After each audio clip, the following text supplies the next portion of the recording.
함께 보실 하나님 말씀은 누가복음 5장 27절에서 32절까지의 말씀으로 제가 가지고 있는 성경 신약 97면에 있습니다.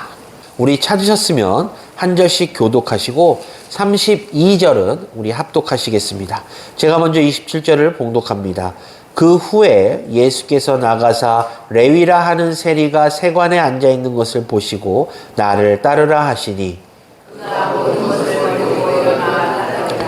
레위가 예수를 위하여 자기 집에서 큰 잔치를 하니 세리와 다른 사람이 많이 함께 앉아 있는지라. 바리새인과 그들의 서기관들이 그 제자들을 유명하여 이르되 너희가 어찌하여 세리와 죄인과 함께 먹고 마시느냐.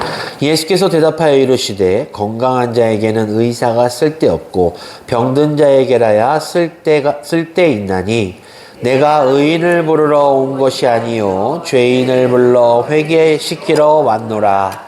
아멘. 제가 다시 인사드립니다. 오늘도 복된 주일을 맞이하여 이 하나님의 전에 예배하러 나오신 우리 성도님들을 주님의 이름으로 환영합니다. 오늘 이 시간 말씀을 통해서 하나님께서 주시는 음성을 듣는 시간 되시고 또한 말씀이 주는 교훈을 통해서 우리가 온전한 하나님의 자녀 예수 그리스도의 제자 광음의 성도들로서의 결단 있는 시간 되시기를 간절한 마음으로 소원합니다. 제가 우리 성도님들께 한 가지 질문을 좀 드리고 싶어요. 성도님들께서는 어떤 부류의 사람들과 가까이 하고 친해지고 싶으세요? 주변에 칭찬을 많이 받으면서 인물도 좀 깔끔하고 외모도 좀 괜찮고 매너 있는 사람들과 어울리기를 원하십니까? 아니면 주변에서 평판이 좋지 않은 가운데 늘 입에 욕을 달면서 외모도 그리 좋지 아니하고 항상 문제를 일으키는 그런 사람들과 사귀기를 어울리시기를 원하십니까? 아마 대부분의 성도님들께서 모든 성도님들께서는 전자의 사람들과 어울리시기를 원하실 것입니다. 그리고 이것은 비단 우리 광운교회 성도님들 뿐만 아니라 이 세상에 있는 모든 사람들이 다 전자의 부류 이 사람들과 어울리기를 원하실 것입니다. 그런데 우리가 성경을 보게 되면요, 우리의 영육의 구원자 되시는 예수 그리스도께서는 그렇게 하지 아니하셨습니다. 잘생기고 외모가 뛰어나고 매너가 좋은 사람을 만나시기보다는 제가 후자에 말씀드린 대로 세상 사람들에게 손가락질 받고 세상 사람들에게 멸시받으며 어떻게 보면 좀 가까이 하기에 좀 두렵거나 가까이 하기에는 뭔가 좀 애매한 사람들을 예수님께서는 더 찾으시고 그들과 교제하시고 그들과 만나셨음을 성경이 우리들에게 증거하고 있기 때문입니다. 특별히 우리가 잘 알고 있는 대로 성경을 보면 예수님께서는 죄인들과 어울리시고 죄인들과 함께 하시는 것을 자주 목격할 수 있게 됩니다. 뿐만 아니라 그들과 함께 어울리시면서 그들을 당신의 제자로 삼기까지 하셨다라는 것을 성경이 우리들에게 증거하고 있기 때문에 예수님께서는 우리와 다른 성향을 가지고 계시는 분이셨구나 라는 것을 알 수 있게 됩니다. 오늘 본문을 보니까요, 예수님께서 누구를 제자로 부르십니까? 레위를 제자로 부르고 계십니다. 당시 레위의 직업은 너무나도 잘 알고 계시는 대로 세리, 지금으로 말하면 세금을 징수하는 세금 징수 공무원의 직업을 갖고 있었던 사람입니다. 이 세리라는 직업은요, 그 예수님 당시에는 이스라엘 사람들이 아주 극도로 싫어하는 직업의 아마 1위였던 것 같아요. 그 이유는 이 세리들이 당시 이스라엘 나라를 통치하고 있던 로마를 위해서 이스라엘 백성들에게 세금을 걷어들여서 로마에다 바치는 일을 했는데, 공공연하게 이 세리들이 자신의 동족인 이스라엘 백성들에게 원래 세금보다 더 많은 금액을 걷어들여서 자신의 이익을 유하고 있었기 때문에 그 당시에 이스라엘 백성들에게는 이 세리는 어찌 보면 손가락질 받는 비난의 대상이요 죄인의 모습으로 보였던 것입니다. 그래서 유대인들은요, 이 세리들을 상종 못할 극악한 죄인으로 취급하면서 당시에 무슨 말이 있었냐면 세리와 창기와 사마리아인들에게는 거짓말을 해도 죄가 되지 않는다라는 말이 있을 정도로 이스라엘 백성들은 극도로 이 세리들을 싫어했습니다. 우리 성도님들 아시는 대로 이 세리 그리고 창기 그리고 사마리아인들, 특별히 사마리아인은 뭐 성경을 통해서 아시겠지만 유대인들이 이 사마리아인들은 거의 짐승으로 여기다시피 짐승으로 취급하다시피 사람 대접을 못 받던 사람들인데 이렇게 창기와 세리와 사마리아인들에게는 내가 거짓말을 한다 할지라도 죄가 되지 않는다라는 말이 돌 정도니 이스라엘 백성들의 이 세리에 대한 미움이 정말 어마어마했다라는 것을 우리 성도님들께서는 추측하실 수 있으실 것입니다. 그런 가운데 바로 예수님께서 오늘 이 세리 레위를 제자로 부르셨습니다. 물론 예수님께서 이 레위가 누구인지를 모르는 상태에서 제자로 부르신 것은 결코 아닙니다. 본문을 보니까 이 레위가 세관 앞에 앉아있는 모습을 예수님께서 보셨다라고 기록하고 있기 때문입니다. 따라서 예수님께서는 이 레위가 당시 이스라엘 사람들에게 손가락질 받고 비난받는 그리고 죄인 취급받는 사람임을 알고 계시면서도 당신의 제자로 부르셨다라는 것을 우리가 알 수 있는데요. 예수님께서는 뿐만 아니라 레위가 예수님 당신을 위해서 자신의 집에 큰 잔치를 베풀었는데 그 잔치에 참여하셔서 많은 사람들과 먹고 마시는 일까지 하셨습니다. 그런데요, 우리가 한 가지 생각해 볼 상황이 있는데요. 이 세리의 집에 잔치가 열리고 그 잔치에 참석했던 사람들이 과연 누구일까입니다. 아까 말씀드린 대로 이 세리는 당시 이스라엘 사람들에게 죄인이요 비방받는 사람들이었기 때문에 당연히 이 세리 레위의 집에 잔치가 열렸고 그 잔치에 참석한 사람들의 대부분은 이 레위와 같은 세리들이었거나 아니면 그 비슷한 부류의 사람들, 즉 이스라엘 사람들로부터 죄인이라 비방받는 손가락질 받는 사람들이 대부분이었던 것입니다. 따라서 예수님께서 이 레위의 잔치에 참여하신 것을 보고 당시의 서기관들과 바리새인들이 예수님과 제자를 비방합니다.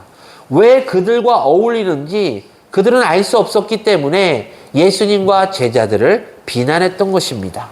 이에 예수님께서 뭐라고 말씀하시죠? 그 이유를 말씀하고 계시는데 예수님께서 그들을 부르시고 함께 하시는 이유가 바로 그들이 죄인이기 때문이다라고 말씀하고 계십니다.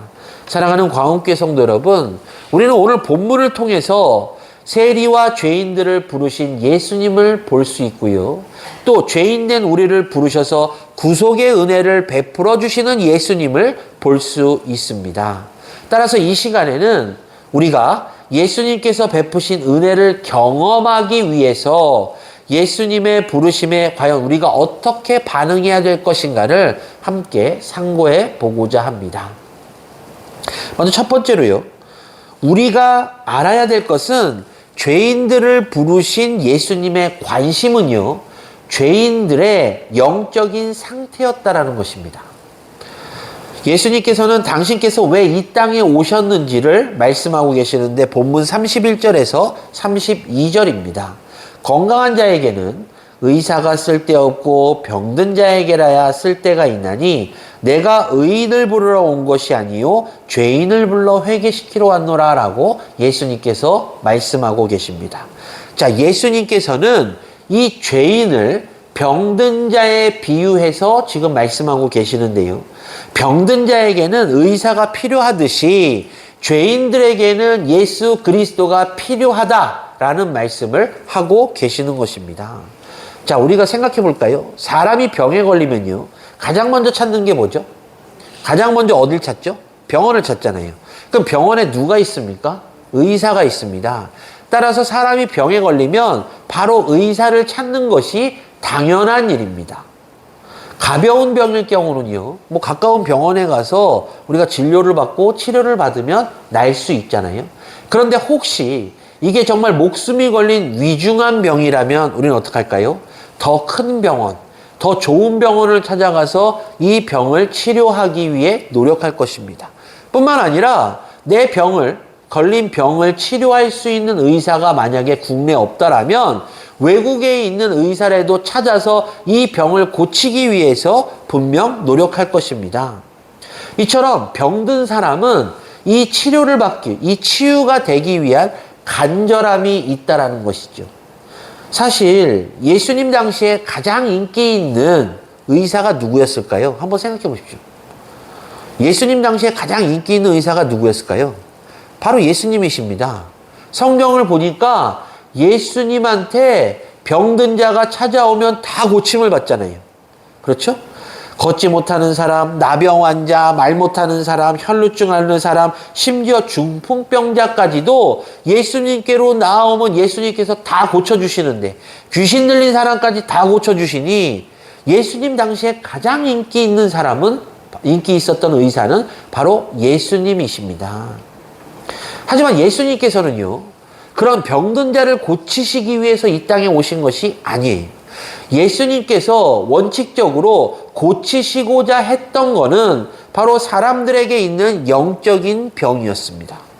이 영적인 병은요, 우리 육신의 눈으로는 보이지 않기 때문에 사람들이 쉽게 간과하는 병이기도 합니다. 따라서 우리는 분명히 알아야 돼요.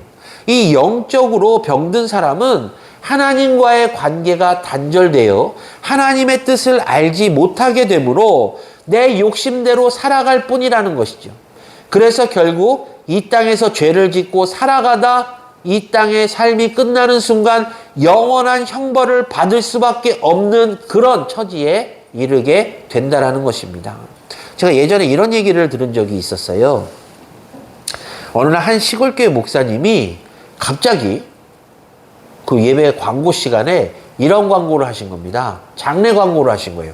아니 갑자기 오늘 누군가 돌아가셔가지고 오후에 3시에 교회에서 장례 예배가 있으니까 우리 성도님들 다 빠지지 말고 전원 참석하시기를 바라겠습니다라는 장례 광고를 했어요. 이 성도들은 이제 수군거리기 시작합니다. 아니 누가 죽은 거야? 이런 막 수군거리는데 이상하게도 이 목사님께서 누가 죽었는지 고인이 누구인지에 대한 이름은 이야기하지 않으시는 거예요. 성도들은 막 난리가 났습니다. 누가 죽은 거야? 막 여기저기 알아보기도 하고 고인이 누구인지를 수소문하는 가운데 이제 약속된 장례 예배 시간이 되었어요. 성도들이 교회에 도착하니까 이 강대상 앞에 나무관이 하나 있는 거예요. 그래서 이제 예배가 시작이 되었습니다. 목사님께서 장례 예배를 인도하시는 가운데 설교 시간이 되었습니다. 목사님께서 이제 장례 설교를 하시면서 이 고인에 대해서 이야기를 하시는데, 아니 어찌된 건지 이 고인이 살아생전에 잘했던 것, 칭찬받을 만한 일, 좋았던 일은 단 하나도 이야기하지 아니하시고 이 고인이 어떻게 잘못했고 어떤 삶을 살았는데 이 삶은 잘못된 삶이며 이 사람은 결국 이 죄로 인해서 영원한 형벌, 지옥에밖에 갈 수 없다라는 그런 설교를 막 하시는 거예요. 이 성도들은 더 애가 탑니다. 누구길래 도대체 이런 설교를 하시는가? 저렇게 어떻게 보면 인격적으로 모독할 정도의 설교를 왜 목사님이 하실까? 목사님이 설교가 끝났습니다. 목사님께서 이제 이렇게 말씀하시는 거예요. 자, 이제 우리 성도님들 앞에서부터 한 분씩 차례대로 나오셔서 고인에게 마지막 인사를 하십시오. 그런데 성도들이 이 고인이 너무나도 궁금하니까 한 명씩 나오는 게 아니라 우르르 나와서 이 관뚜껑을 열고 누구인지 바라보았더니 그 관 안에는 시신은 없고 거울이 하나 있더래요. 그래서 보니까 그 거울에 비춰진 자신들의 모습을 보게 된 것입니다. 이 모습을 보고 있는 사이에 목사님께서 이렇게 말씀하셨다라고 해요. 바로 이 거울에 비치고 있는 사람이 내가 말씀드린 죄인입니다. 사랑하는 광업교회 성도 여러분, 요한일서 1장 8절은 이렇게 이야기합니다. 만일 우리가 죄가 없다고 말하면 스스로 속이고 또 진리가 우리 속에 있지 아니할 것이요. 그렇습니다. 인간은 누구나 이 땅에 태어나는 순간부터 죄인입니다. 죄를 짓지 않고서는 살 수 없는 그런 시대, 그런 세상에 우리가 살고 있는 것이에요. 따라서 겉으로 보기에 아무리 그가 현명하고 멀쩡하고 선하게 보인다 할지라도 기본적으로 그 사람은 죄인인 것이에요. 그렇단 이야기는 지금 이 자리에 앉아 계신 저와 우리 성도님들 모두가 다 죄인이라는 것입니다. 따라서 바라기는 우리 모두가 죄인이었으나 우리를 불러주시고 우리의 영적 상태에 관심 가져주신 예수님께 언제나 감사하는 성도님들 되시기를 주님의 이름으로 간절히 축원합니다. 우리들의 영적인 상태를 관심 가져 주심으로 말미암아 이 땅에 오셔서 우리들의 영적인 죄를 사해 주셨기 때문에 우리들이 천국에 갈 수 있게 된 것입니다. 따라서 우리들은 이 한량없는 은혜에 늘 감사하는 마음을 가져야 하는 것이죠. 둘째로 모든 사람들이 다 죄인이라고 제가 말씀드렸잖아요. 모든 사람들이 다 죄인이지만 그 모든 사람들이 다 죄의 문제를 해결받기 위해 예수님께로 오는 것은 아니라는 것입니다. 그렇다면 어떤 사람들이 예수님께로 와서 죄의 문제를 해결받을 수 있을까요? 바로 내가 죄인임을 깨닫는 사람입니다. 세상의 병들 중에는요, 그 병에 걸리는 순간 이 사람은 무슨 병에 걸렸구나, 내가 무슨 병에 걸렸구나 라는 것을 즉각적으로 알 수 있는 병들이 있습니다. 예를 들어서요, 외상, 독감, 폐렴 같은 것들은 걸리면 즉각적으로 그 증상이 나타나기 때문에 내가 무슨 병에 걸렸구나, 빨리 가서 치료받아야지, 약을 먹어야지 라는 그런 처방이 즉각적으로 나타납니다. 그런데 영적으로 병에 걸리면요, 증상이 바로 나타나지가 않잖아요. 따라서 영적의 죄에 빠졌음에도 증상이 즉각적으로 나타나지 않기 때문에 죄의 두려움을 알지 못하고 깨닫지 못하는 사람들이 분명 있다라는 것입니다. 근데 이는 참으로 큰 문제예요. 그 이유는 그 죄의 문제를 해결하지 못하면 우리는 지옥에 갈 수밖에 없기 때문입니다. 그 죄의 문제를 해결하지 못하면 우리는 영원한 형벌을 받을 수밖에 없는 죄인의 신분을 계속해서 유지할 수밖에 없다라는 것입니다. 자, 성경을 보면요, 베드로. 이 베드로는 자신의 죄에 대해서 매우 민감했던 사람입니다. 그 사실을 예수님께서 베드로를 부르시는 장면을 보면 나오는데요. 예수님께서 베드로를 부르시자 베드로가 뭐라고 대답합니까? 예수님 앞에 무릎 꿇고 이렇게 대답합니다. 주여, 나를 떠나소서, 나는 죄인이로소이다. 사랑하는 광원교회 성도 여러분, 그렇습니다. 우리가요, 예수님을 진정으로 만나고 죄의 문제를 해결받기 위해서는 나를 의롭다라고 여기고 나를 의롭다라고 추천하는 것이 아니라 내가 죄인임을 깨닫고 하나님께 회개하는, 바로 그럴 때 우리는 진정으로 하나님을 만났고 예수님을 만났다라고 말할 수 있는 것입니다. 영적 병고침을 받는다는 것, 이건 쉬운 일이 결코 아닙니다. 영적 병고침을 받는다는 것은요, 바로 예수 그리스도를 통해서만 할 수 있는데 내가 진정으로 예수 그리스도를 만나야지만 우리의 영적 병고침이 일어나는 것이에요. 그런데 세상의 많은 그리스도인들이 하나님을 진정으로 만나고 예수님을 진정으로 만나지 못한 상태에서 나는 영적인 병이 없다라고 말하기 때문에 문제입니다. 한번 우리 스스로를 돌아볼까요? 성도님들께서는 확신하십니까? 나는 영적인 병이 없어라고 확신하실 수 있으세요? 확증할 수 있으세요? 분명 우리들에게는, 저를 포함한 우리 성도님들 뿐만 아니라 전 세계 모든 사람들은 다 영적인 병을 영적인 병을 갖고 있고 영적인 죄를 지을 수밖에 없는 그런 존재들입니다. 따라서 예수 그리스도를 만나고 하나님을 진정으로 만남으로 인해서 그 영적인 병이 고침을 받아야지만 우리는 하나님께서 약속하신, 하나님께서 우리들에게 예비하신 그 천국에 입성할 수 있다라는 것입니다. 따라서 반드시 기억하십시오. 예수님께서는 나는 죄인을 불러 회개시키러 왔노라 라고 말씀하셨습니다. 이 말씀의 뜻은 하나님께서 죄인된 사람을 용서해 주시기를 원하셨기 때문에 예수님을 이 땅에 보내주셨다라는 뜻이기도 합니다. 그래서 우리는 먼저 하나님을 만나고 예수님을 만날 때 내 죄를 하나님께 회개하는 그러한 행위가 우선순위 되어야 된다는 것입니다. 죄인은요, 자신의 죄를 하나님께 회개할 때 그 죄를 용서받습니다. 그리고 그 용서를 받았을 때 비로소 우리가 의롭다 되어서 하나님의 구원을 받게 되는 것입니다. 그런데요, 계속해서 말씀드리지만 문제가 무엇이냐? 우리들이 이 죄에 대해서 점점 무뎌져 간다라는 것입니다. 무감각해져 간다라는 것이에요. 제가 성도님들께 다시 한번 질문 드릴게요. 지금 이 자리에 계신 우리 성도님들 가운데서 이 시간 지난 한 주 동안 지은 죄에 대해서 하나님께 회개하신 분 계십니까? 당연히 계시겠죠. 저는 당연히 계실 거라고 믿습니다. 그런데 혹시라도 만약에 지난 한 주간 동안 내가 지은 죄가 없다라고 생각이 되어서 이 자리에 와서 예배드리기 전에 기도하실 때 나의 죄에 대한 회개 기도가 없었던 분이 계시다면 그분은 지난 한 주간 동안 단 한 번도 나는 죄를 짓지 않았다라고 생각하거나 지난 한 주간 동안 단 한 번도 내가 죄를 짓지 않았다라고 자부하시는 분이 되는 겁니다. 맞죠? 그런데요, 죄송하지만 이런 분들은 하나님 앞에서 참 큰 죄를 짓는 것입니다. 우리는 기본적으로 죄인입니다. 우리는 기본적으로 죄인이기 때문에 하나님께 회개해야 되는, 회개 기도를 올려야 되는 사람들이라는 것이에요.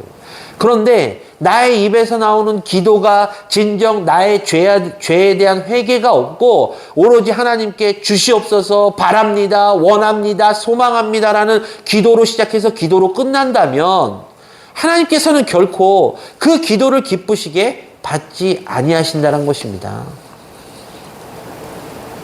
그리고요, 우리가 만약에 우리가 지은 죄에 대해서 하나님께 회개가 없다라면 아까 말씀드린 대로 우리 스스로가 이 죄에 대해서 무디어졌다라는 증거가 됩니다. 우리 스스로가 우리의 영적인 상태를 전혀 생각하지 않아서 내가 영적으로 병들었고 영적으로 죄를 짓고 있다라는 사실조차 느끼지 못할 정도로 우리의 마음 상태, 우리의 심리 상태, 우리의 믿음 상태가 무뎌졌다라는 반증이라는 것입니다. 따라서 이 자리에 계신 우리 성도님들께 간절한 마음으로 부탁드리겠습니다. 내가 죄인임을 깨닫고 회개하는 것은 결코 부끄러운 것이 아닙니다. 도리어 회개를 통해서 그 죄를 용서받는 순간 우리는 그 하나님의 은혜를 체험할 수 있기 때문에 회개가 우리들의 신앙이나 우리들의 믿음이나 모든 것에 있어서 매우 유익함을 기억하시기를 간절한 마음으로 소망합니다. 자, 이제 날짜를 보니까 한 달 정도 남았잖아요. 뭐가 남았죠? 종려주일이 남았습니다. 그렇죠? 종려주일. 종려주일이 무슨 주일입니까? 예수님께서 우리를 대신해서 십자가 공로를 당하시기 위해서, 십자가 보혈을 흘리시기 위해서 예루살렘 성에 입성하신 날을 기념하는 주일입니다. 따라서 바라기는 우리가 이제 한 달 정도 남은 이 종려주일을 준비할 때 우리가 죄인임을 깨닫고 우리 죄 때문에 예수님께서 이 땅에 오셨고 우리의 죄로 말미암아 예수님께서 십자가의 고난을 당하셨음을 기억하시고 우리의 죄를 이 시간 이후로는 스스로 늘 회개함으로 인해서 예수님의 보혈의 공로를 더욱더 크고 더욱더 웅장한 사건으로 기념하시기를 주님의 이름으로 간절히 축원합니다. 그리고 이 회개를 하나님께서 분명 받으시고 이 회개를 통해서 하나님께서 용서해 주시고 또한 그로 인해서 우리가 의롭다 함을 받아 하나님의 구원에 이르기를 간절한 마음으로 축원합니다. 마지막으로요, 우리가 예수님을 믿게 되면 어떻게 되느냐?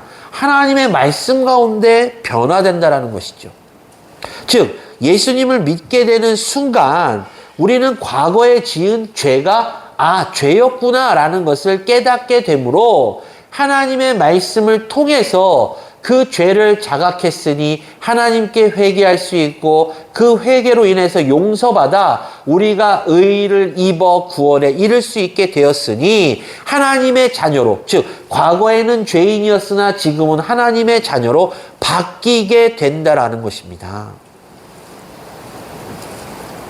희한한 일이 있어요. 그것은 뭐냐면 믿음이 성숙할수록 회개를 많이 한다는 것입니다. 한번 생각해 보십시오. 믿음이 성숙한 사람들은요, 분명 회개를 많이 합니다. 왜냐면요, 내가 살아오면서 그것이 죄였음을 알게 되기 때문입니다. 야, 그게 죄였구나. 그러니 하나님 죄송합니다. 잘못했습니다. 용서해 주십시오라는 그 회개의 연속이 바로 믿음이 성숙하면 성숙할수록 알 수 있게 된다는 것이죠. 하지만 믿음이 얕거나 아직 시작되는 초보의 믿음이라면 그것이 죄인지 아닌지를 아직 구별하지 못해서 분명 완전하거나 분명 큰 회개는 없음이 자명합니다. 우리 성도님들도 경험해 보셨을 거 아니에요. 내가 처음에 예수를 만났을 때, 내가 처음에 하나님을 믿기 시작해로 결심했을 때 자꾸 회개하라고 하는데 뭘 회개해야 될지를 몰라서 그저 하나님 용서해 주십시오라고 두루뭉실하게 기도했었더라면 이제 신앙의 연수가 쌓이고 믿음의 깊이가 깊어지면서 내가 성숙한 믿음을 갖게 되는 그 순간부터 이것이 죄였구나. 내가 지금 짓는 것이 죄이구나 라는 것을 깨닫게 되므로 그 죄에 대한 회개가 나오지 않습니까? 이것이 바로 성숙한 믿음이 그것이 죄인임을 깨닫게 하는 바로 온전한 믿음으로 변모되어가는, 온전한 믿음이 사람으로 되어간다라는 변화, 즉 징조라는 것입니다. 디모데전서 1장 15절 말씀인데요. 이 말씀을 보면 사도 바울이 자신을 가리켜서 뭐라고 얘기하냐면 죄인 중에 괴수라고 표현합니다. 이 말의 뜻은 내가 과거에는 괴수였으나 지금은 하나님 만나고 예수님 만나서 괴수가 아니야 라는 말이 아니라 과거에도 괴수였으나 지금 내가 예수 그리스도를 만났음에도 불구하고 지금도 괴수라는 표현을 하고 있는 것입니다. 생각해 보십시오. 사도 바울이 예수 그리스도를 만나는 순간 어떻게 바뀌었습니까? 과거와는 전혀 다른 사람으로 예수를 믿는 사람들을 핍박하던 사람이 오히려 예수의 복음을 증거하게 되었고 이방인들을 위해서 자신의 목숨을 초계같이 바치면서 어떻게 보면 한 명이라도 더 전도하고 한 명이라도 더 복음을 받아들일 수 있도록 노력한 사람이 이 사람 아닙니까? 그런데 그가 내가 과거에는 괴수였는데 지금도 괴수야 라는 표현을 쓰고 있다니 좀 이상하지 않습니까? 그런데 이 말의 뜻을 우리가 잘 새겨들어야 됩니다. 바울의 이러한 고백은요, 자기 자신에 대한 절망에 대한 고백이 아니에요. 나 그때 괴수였는데 지금도 괴수야 라는 절망의 고백이 아니라 오히려 영원한 형벌을 받을 수밖에 없는 죄인이었으나 하나님의 크신 은혜로 말미암아 예수 그리스도를 만나게 되고 의로운 사람으로 변하게 되었음에도 불구하고 그럼에도 불구하고 나는 아직 하나님께 빚졌고 예수 그리스도께 빚진 자라는 성숙한 믿음의 사람으로서의 성숙한 고백인 것입니다. 그리고 바울은 계속해서 고백합니다. 로마서 5장 20절인데요. 율법이 들어온 것은 범죄를 더하게 하려 함이라. 그러나 죄가 더한 곳에 은혜가 더욱 넘쳐나니 라고 고백합니다. 이 말의 뜻은 무엇이냐? 내가 죄인임을 깨달았는데 내가 죄인됨을 깨달으면 깨달을수록 이러한 죄를 이렇게 큰 죄까지 용서해 주신 예수 그리스도의 은혜가 넘쳐난다라는 뜻입니다. 사랑하는 광원교회 성도 여러분, 성도님들께서는 어떻게 생각하십니까? 내가 성숙한 믿음을 소유하고 계시다라고 생각하십니까? 내가 생각해 보니 내가 과거부터 살아온 가운데 너무나도 하나님께 많은 죄를 지었음을 이 시간 깨닫고 회개하시겠습니까? 아니면 내가 살아온 생활을 보니 나는 하나님께 죄 지은 게 별로 없는 것 같은데? 라는 생각이 드십니까? 제가 언젠가 설교 시간에 말씀드렸죠. 판단은 성도님들께서 하시는 겁니다. 단 하나님께서 원하시는 그 성도의 삶의 모습이 무엇인지를 한번 고민해 보시기를 간절한 마음으로 축원합니다. 저 같은 사람은 감히 신발끈조차도 들 수 없는 사도 바울이 야, 나는 괴수 중에 괴수야. 예수 그리스도를 만나서 변화됐음에도 불구하고 나는 그럼에도 그 값없이 주시는 은혜를 갚지 못하는 괴수 중에 괴수야 라고 고백했습니다. 구원은요, 내가 예수님을 알고 있다고 얻어지는 것이 아니에요. 예수를 믿어 구원에 이르는 것은 맞습니다. 예수님을 믿으면 구원을 받는 것은 맞아요. 하지만 중요한 것은요, 내가 죄인임을 깨닫고 그 죄를 회개할 때가 필요하다는 것입니다. 내가 죄인인데, 예수를 믿었으나 죄인인데, 내가 과연 구원받을 수 있을까요? 우리가 쉽게 생각해보면 이해가 돼요.